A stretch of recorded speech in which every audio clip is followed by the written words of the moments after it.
शास्त्र असं सांगते आशिष महाराज, वर्णन कुणीही कुणाचं करू शकत नाही बरं का. हा, एखाद्या शाळेमधला शिक्षक असेल, शिक्षकाने विद्यार्थ्याचं वर्णन करणं योग्य, बरोबर आहे.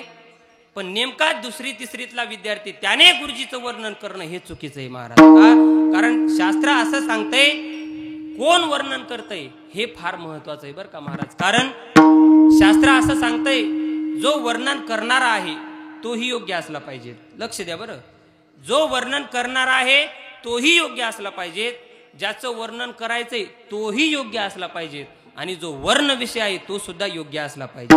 हे तिन्ही विषय जर योग्य असतील तर ते वर्णन सार्थकी ठरतं. आता आमचे आशिष महाराज एवढं सुंदर मी वर्णन केलं का?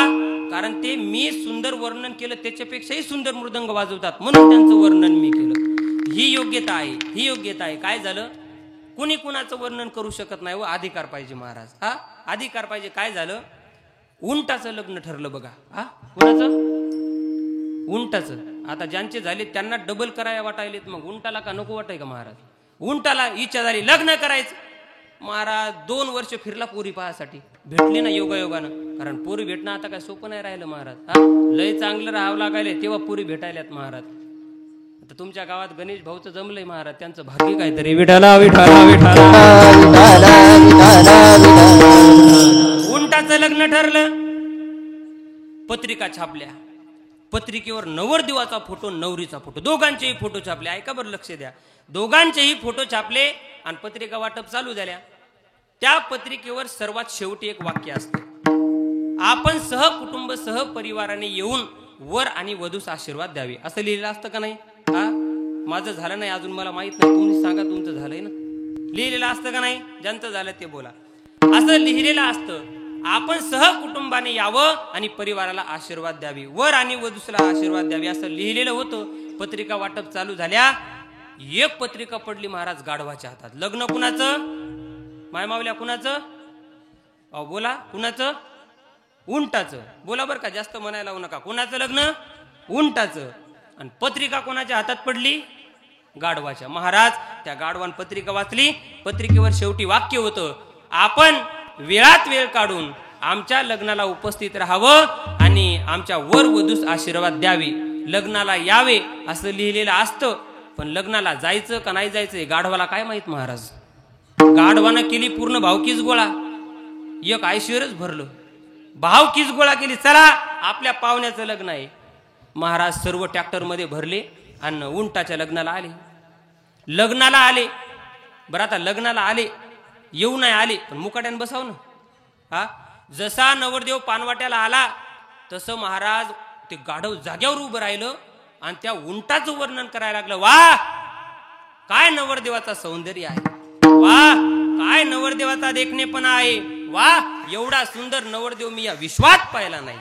तर मला खरं सांगा, हे वर्णन चुकीचं आहे का खरं आहे हो? उंटाचं जर पाहिलं तर 4 बोट तरी जागा सवान सापडेल का हो? सापडू शकत नाही. मग मला सांगा, उंटाचं केलेलं वर्णन चुकीचं का योग्य? हा, चुकीचं. एवढ्यावर नाही थांबला, शेवटी तो गाढवच ना महाराज. हा, एवढ्यावर थांबला नाही. जेव्हा मंगलाष्टक म्हणायची पाळी आली, माईक घेतला गाढवानं. माईक गाढवान घेतला ना असा स्वर काढला, असा स्वर काढला. कोणी नवरदेव पाहिनं, कोणी नवरदी पाहिनं, कोणी रुखवत पाहिनं, सर्व गाढवाकडेच पाहायला लागली. आणि मग त्या उंटानं वर्णन चालू केलं. वा काय आवाज आहे, वा काय स्वर आहे. आता मला सर सांगा, आणि तसा विचार केला ना सर, तर गाढवासारखा गायकच नाही. कारण एका ठोक्यात 7 स्वर काढणारा गायक अजून झालाच नाही ना महाराज. गाढवासारखा गायक नाही. मग मला सांगा, उंटानं केलेलं गाढवाचं वर्णन आणि गाढवानं केलेलं उंटाचं वर्णन योग्य का अयोग्य? हा, अयोग्य. मग असं जर वर्णन करणारा असेल तर ते वर्णन सार्थकी ठरत नाही. शास्त्र असं सांगतंय, जो वर्णन करणार आहे त्याचा अधिकार पाहिजे. महाराज या अभंगामध्ये हॅमिंग मारतंय लक्ष्मण भाऊ महाराज, या अभंगामध्ये निळोबाराय वर्णन करतात. कुणाचं? देवाच्या नामाचं. मग निळोबारायचा अधिकार आहे का? ऐका, शिष्याचा अधिकार सांगण्याच्या अगोदर त्यांच्या गुरुचा अधिकार सांगतो. तुकोबारायचा विठाला विठाला विठाला.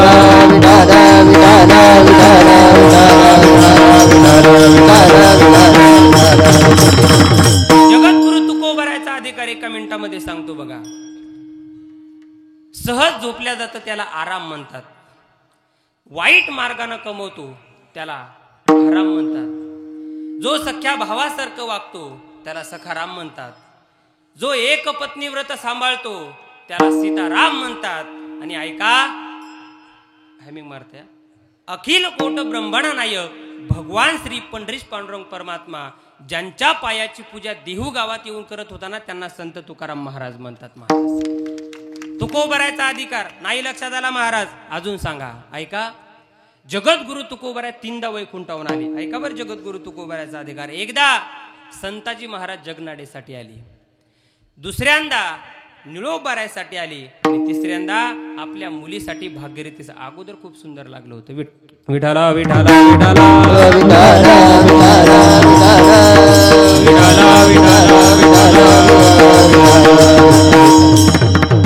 भाग्यरथीसाठी आली.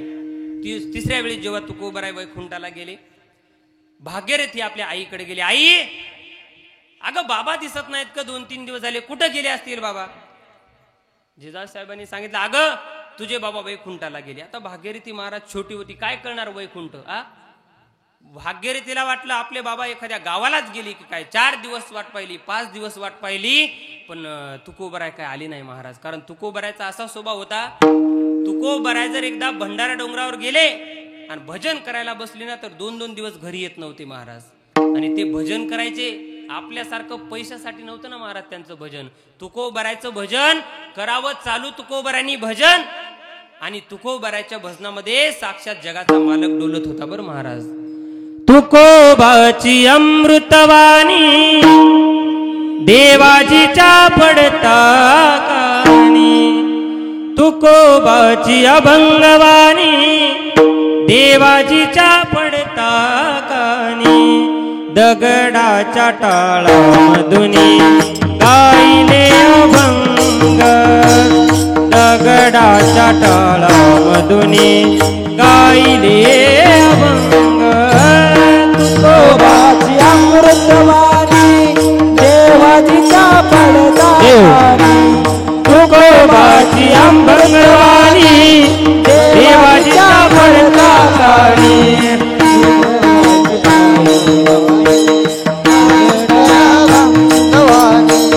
दगडाच्या टाळामधुनी गायले अभंग. तुकोबारांनी हातामध्ये टाळ घ्यावे, काशाचे नव्हते बरं महाराज. कोणते टाळ?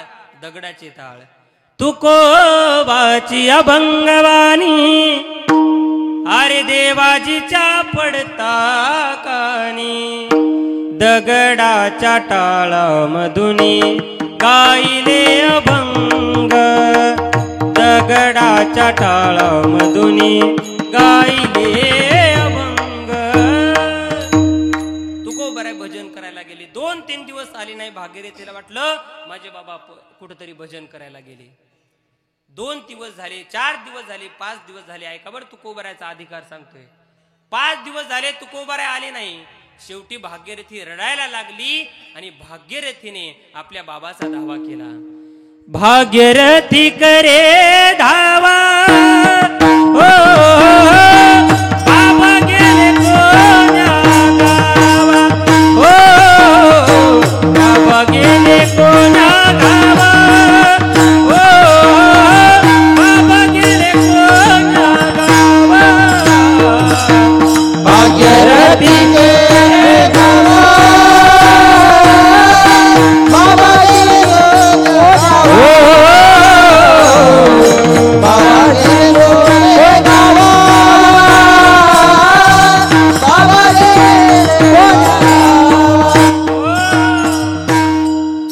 भाग्यरथी करे धावा, बाबा गेले कोण्या गावा. भाग्यरथी धावा करे. बाबा, ओ बाबा कुठं गेले हो बाबा तुम्ही? 4 दिवस झाले बाबा तुम्ही आले नाहीत. बाबा तुम्ही एकदा या आणि मला भेटून जा. जगद्गुरु तुकोबराय आपल्या मुलीला भेटण्यासाठी 3ऱ्यांदा वैकुंठावरून आले. ऐका बरं तुकोबरायचा अधिकार. वैकुंठाहून आले आणि भागीरथीच्या समोर प्रगट झाले. भागीरथी आनंदी झाली. बाबा तुम्ही माझ्यासाठी वैकुंठाहून आलात बाबा, थांबा बाबा काही वेळ द्या, मी तुमच्यासाठी काहीतरी खायला करते. तुकोबरायचा अधिकार सांगतोय.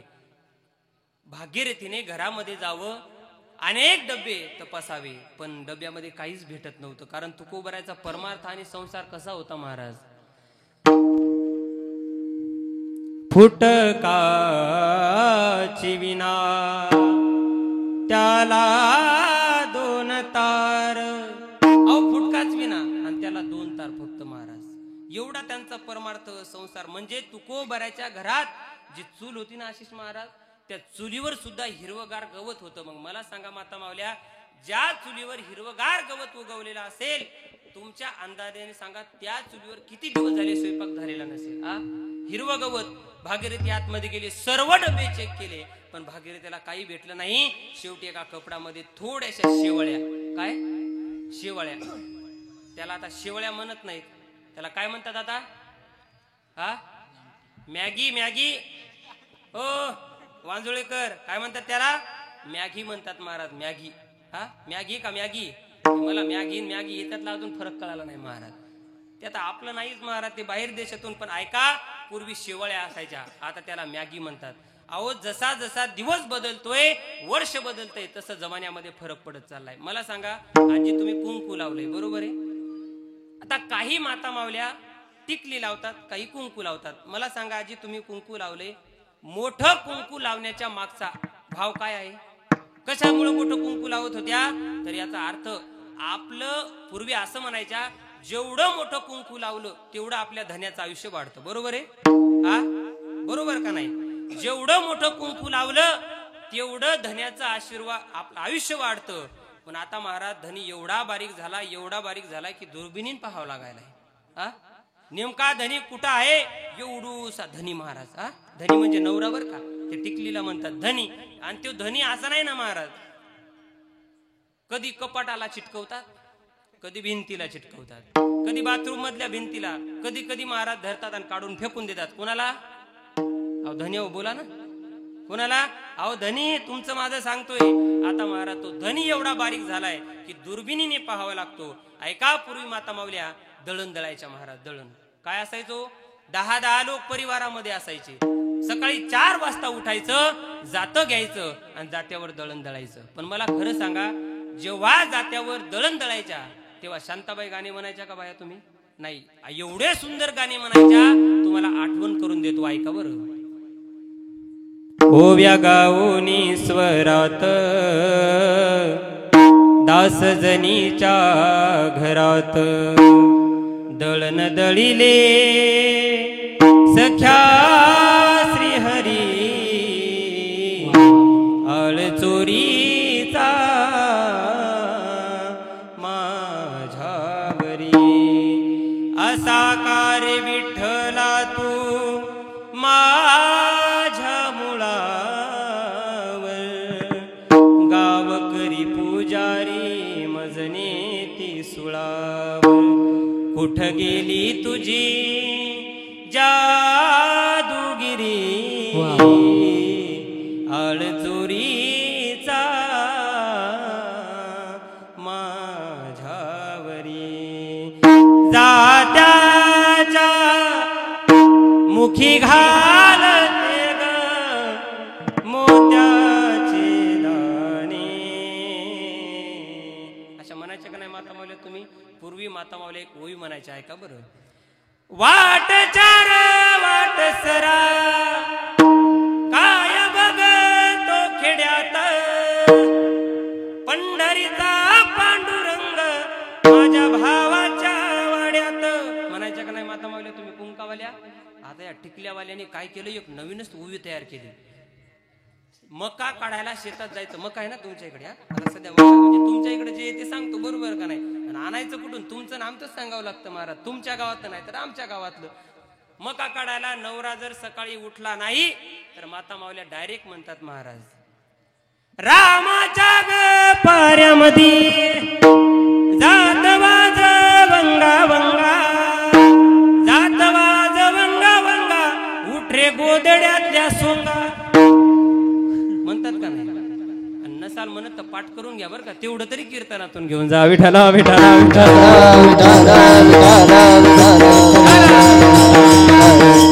जमाना बदललाय.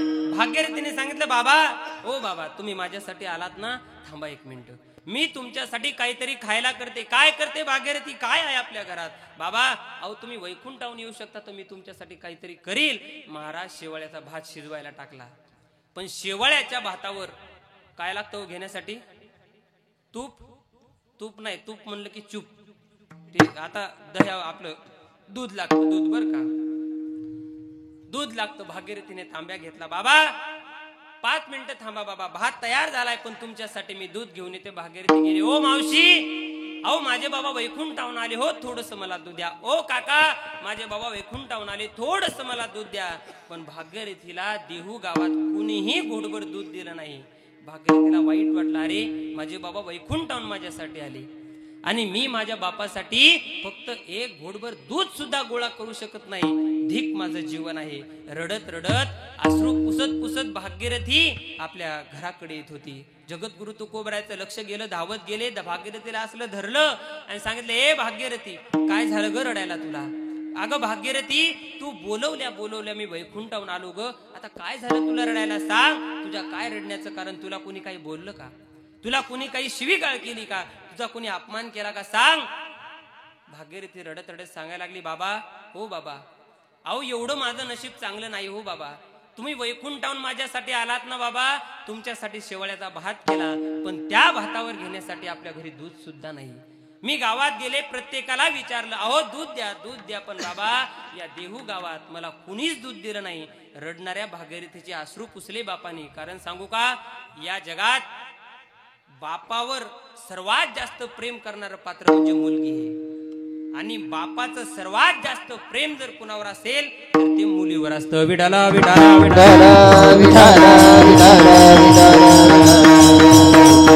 कारण जेव्हा मुलगी माहेर सोडून सासरी जाते ना, आई सर्वांच्या गळ्यामध्ये पडते, ढसा ढसा रडते. पण ऐका, बाप कधी माणसात रडत नाही, कारण त्याला ते चित्र रंगवायचं असतं. कारण बाप घराचा पाया असतो. जर बाप रडला तर सर्व कुटुंब खचून जातं. म्हणून ऐका, सर्व पाहुणे गेल्याच्या नंतर बाप रडत नाही असं नाही महाराज.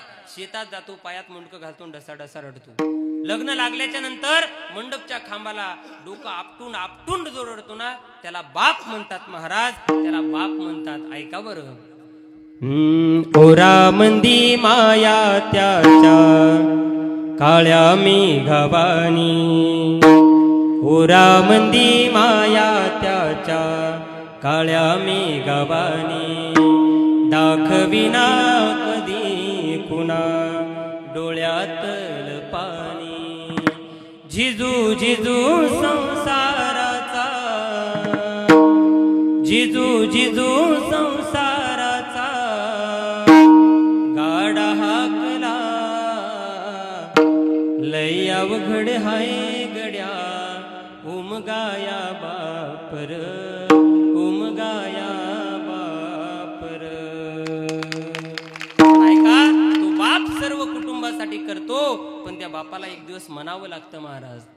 बाप नसतो कुणाच्या ध्यानी मनी, बाप म्हणजे वेदनांचा धनी.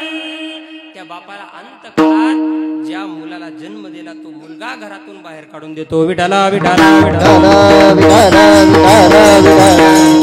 भागीरथीचे अश्रू पुसले तुकोबरायांनी. सांगितलं, भागीरथी अगं काय रडते, काय रडू नको, ऐक, काही रडू नको, एक काम कर, माझ्याकडे तो तांब्या घे. महाराज आशिष महाराज तो तांब्या घेतला आणि जगद्गुरु तुकोबराय लगबग लगबग लगबग पायाने कुठे गेले? कोणाच्या घरी नाही गेले. कारण तुकोबरायाचा वशिला माणसासोबत नव्हता, तर तुकोबरायाचा वशिला देवासोबत होता महाराज. कारण तुकोबराय देवाच्या समोर गेले आणि देवाला हात जोडले. सांगितलं, देवा, ए देवा, या देहू गावात आम्हाला कोणी मदत करत नाही का? कारण आम्ही तुझी भक्ती करतोय. तुकोबरायाने सांगितलं, ऐक देवा, विठ्ठल आमुचे जीवन, आगम निगमाचे स्थान, विठ्ठल सिद्धीचे साधन, विठ्ठल ध्यान विसावा. ए विठ्ठला, विठ्ठल बाप माय चुलता, विठ्ठल भगिनी आणि भ्राता, विठ्ठले विन चाड नाही गोता, तुका मने आता नाही दुसरी. ऐका बरं, तुकोबराय सांगतात, जसं तुकोबराय सांगतात तसं आपण सुद्धा कधी जर पंढरीच्या पांडुरंग परमात्म्याच्या दर्शनाला गेलात तर मंदिरात उभं राहा आणि फक्त एवढंच म्हणा, तूच माझी आई देवा, तूच माझा बाप, गोड मानूनी घे सेवा, पोटी घाल पाप. एवढं फक्त देवाला म्हणा. तुकोबराने हात जोडले वेलेश्वराला, ए वेलेश्वरा, ऐक वेलेश्वरा, या देहू गावात आम्हाला कोणी मदत केली नाही, पण ऐक वेलेश्वरा, आता तुझ्या समोर उभा आहे. महाराज तुकोबरांनी वेलेश्वराचं दर्शन घेतलं आणि दर्शन घेतल्याच्या नंतर वेलेश्वराच्या समोर जो नंदी होता ना आशिष महाराज, तुकोबराय गेले त्या नंदीवर अशी थाप टाकली आणि जशी तुकोबराची थाप नंदीवर पडली, दगडाचा नंदी उभा राहिला आणि तुकोबरांनी दगडाच्या नंदीचं दूध काढलं. ऐका, वेलेश्वरा ते पूजिले, वेलेश्वरा ते पूजिले, दूध नंदीचे काढिले, हो दूध नंदीचे काढिले, ते पूजिले, वेलेश्वरा ते पूजिले, दूध नंदीचे काढले, हो दूध नंदीचे काढले. जगद्गुरु तुकोबरांनी त्या दगडाच्या नंदीवर अशी थाप मारली. अहो बघता काय, तुकोबराचा अधिकार, तुकोबराचा स्पर्श एका दगडाच्या नंदीला झाला तर तो दगडाचा नंदी उभा राहिला आणि तुकोबरांनी नंदीचं दूध काढलं. ऐका तुकोबराचा अधिकार. अखिल कोट ब्रह्मांड नायक भगवान श्रीकृष्ण पंढरीश पांडुरंग परमात्म्याने गोकुळामध्ये जिवंत बैलाचं दूध काढलं. पण ऐका तुकोबराचा अधिकार, देहू गावातल्या दगडाच्या नंदीचं दूध काढलं. देवापेक्षाही श्रेष्ठ अधिकार तुकोबराय. विठाला विठाला विठाला विठाला विठाला विठाला विठाला विठाला देवानी जिवंत बैलाचं काढलं, पण माझ्या जगद्गुरु तुकोबराने दगडाच्या नंदीचं दूध काढलं. देवापेक्षाही श्रेष्ठ अधिकार सर तुकोबरांचा आहे. मग मला सांगा, देवापेक्षाही श्रेष्ठ अधिकार जर तुकोबरांचा असेल तर तुकोबराच्या शिष्याचा अधिकार किती असेल? विठाला विठाला विठाला विठाला विठाला विठाला निळोबराचा अधिकार तुझ लागी येथे बोलाविले कोणी, प्रार्थील्या वाचून आलास का? ए देवा, अरे तुला नाही बोलवलं, माझ्या तुकोबरांना बोलवलं. देवाला वापस पाठवण्याचा अधिकार निळोबरांचा. मग ऐका, शास्त्र असं सांगतं, वर्णन जो करणार आहे त्याचा अधिकार असतो. एक निळोबरांचा देवापेक्षा श्रेष्ठ अधिकार, ज्यांचं वर्णन करायचंय तो या विश्वाचा मालक आहे.